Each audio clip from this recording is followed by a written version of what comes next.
জীবনে যদি কিছু করতে চান তাহলে একটা কথাই মনে রাখবেন, যদি আপনি গরিব থাকেন তাহলে আপনার কেউ খোঁজখবর রাখবে না। যদি আপনি পরিশ্রম করে ছোট কিছু করেন তাহলে দেখবেন আপনাকে নিয়ে হাসাহাসি করার লোকের অভাব হবে না। আর যদি আপনি পরিশ্রম করে কঠোর পরিশ্রম করে বড় কিছু করেন হয়ে যান, তাহলে দেখবেন মানুষ দেখবে আর জ্বলবে, তাতে কিচ্ছু যায় আসে না। আসসালামু আলাইকুম। আপনাদের মাঝে আমি আরও একটি ছোট ভিডিও নিয়ে আসলাম।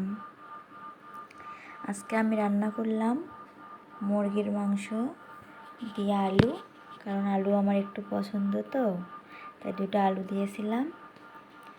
আর আমরা যেহেতু 2টা মানুষ, আমাদের ছোট সংসার, তাই সামান্য একটু পোলাও রান্না করতেছিলাম। হঠাৎ করে মন খেতে চাইলো, তাই রান্না করলাম। জানি না কেমন হয়েছে, তারপর আপনাদের সঙ্গে একটু শেয়ার করলাম। আপনারা অবশ্যই লাইক কমেন্ট করবেন। আমার বাসায় আসার জন্য। আর হ্যাঁ, কমেন্টে কিন্তু বলবেন আমার মুরগির মাংসটা কেমন হয়েছে।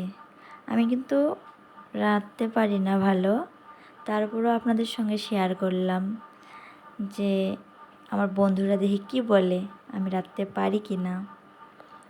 আর হ্যাঁ, একটা কথা বলি, আমার ছোট ছেলে ফাইজান বাবু, ও অনেক অসুস্থ, ওর অনেক ঠান্ডা নিউমোনিয়া হয়েছিল, এখনও ভালো হয়নি। সবাই আমার ছেলের জন্য দোয়া করবেন। ভালো থাকবেন সকলেই।